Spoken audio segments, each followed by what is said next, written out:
Hello mga beshi! Kumusta na? Today, gawa tayo ng salmon chowder soup. Ito mga ingredient natin. Leeks. Hugasan po muna natin yung leeks para ma-remove po yung mga sands. Tapos, slice natin ng fine. Tapos, kailangan din po natin yung potatoes, peeled and wash. Tapos, iwain po natin ng cubes.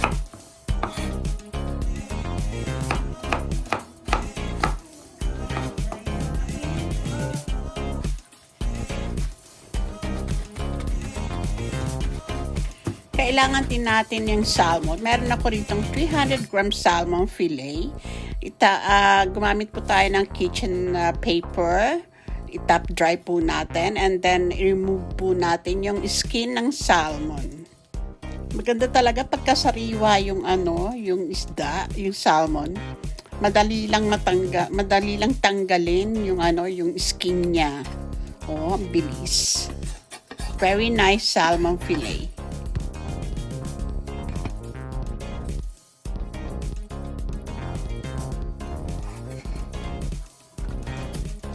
Ngayon, slice natin yung salmon into small chunks.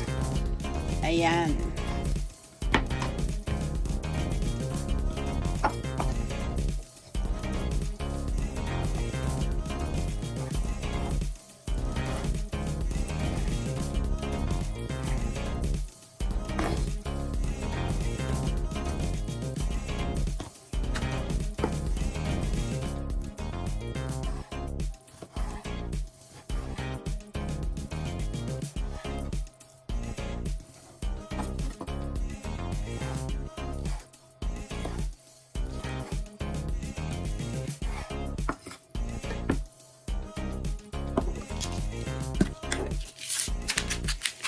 Ngayon, i-season naman natin yung ating salmon ng salt and pepper.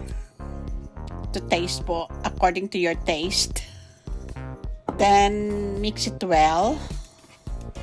Ayan, ganyan lang. Dito po sa pan, meron ako ritong 50 gram butter. At saka naglagay din po ako ng 2 tablespoon of olive oil. Ngayon, isosaute po natin yung ating leeks hanggang sa maging translucent siya, not totally. Haluin lang natin. Ang bango ng leeks. Ngayon, i-add na po natin yung ating potato and haluin natin uli. Halo-halo lang.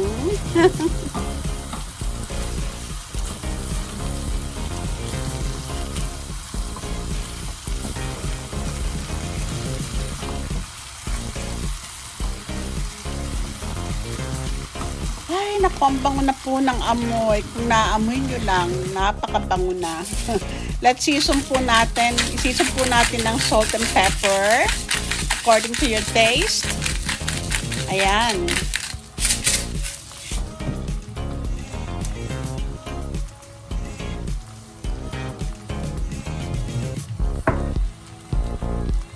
Haluin natin uli.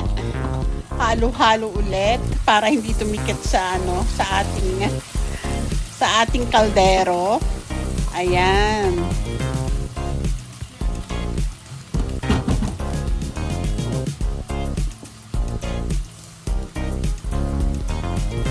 Maglalagay na po tayo ngayon ng 4 cups of water. Ayan. Tsaka isang vegetable bouillon. Tapos maglalagay na rin po tayo ng cooking cream. Ayan, para maging masarap ang ating soup.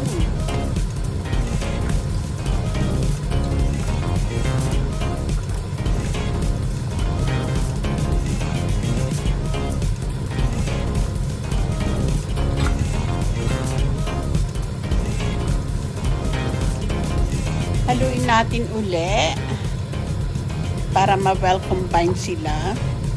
At i-season ulit natin siya ng salt and pepper. Ayan. And then, halo uli.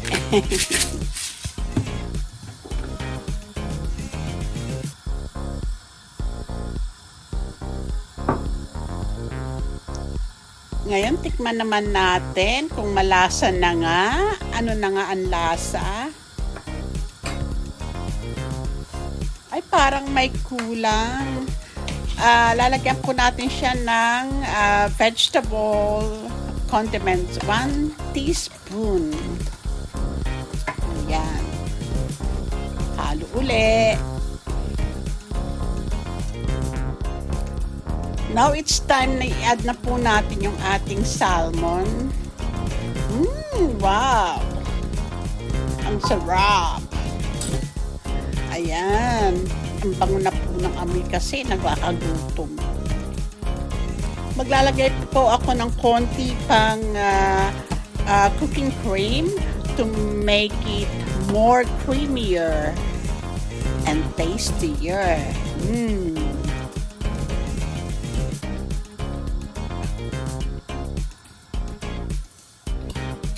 Lagyan po natin siya ng 1 tablespoon of sugar para mabalance po natin yung taste. Ayan.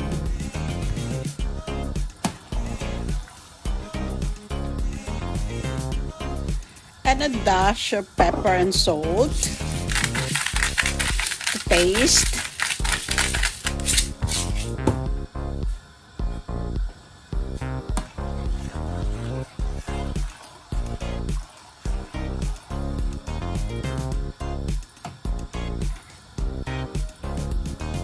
Now, tikman na po natin. Ang sarap. Ngayon, palaputin na po natin yung ating soup. Gumawa ko ng slurry.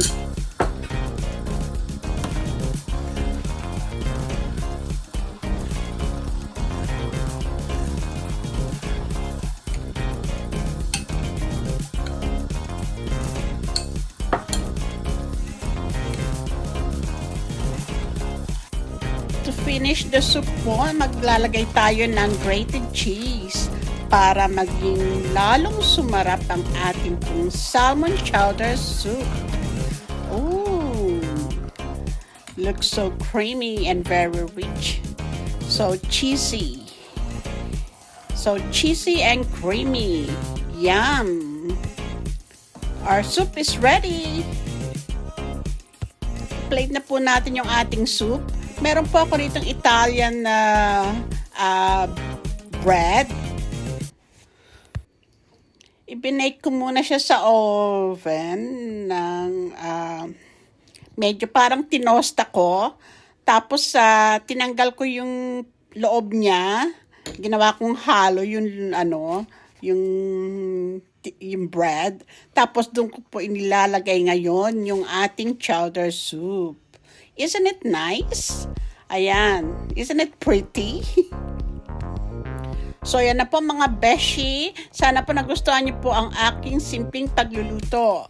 At don't forget to subscribe, like, share, and comment na rin po mga beshi. And marami pong salamat sa panonood. Thank you. Bye! Happy cooking! Bye!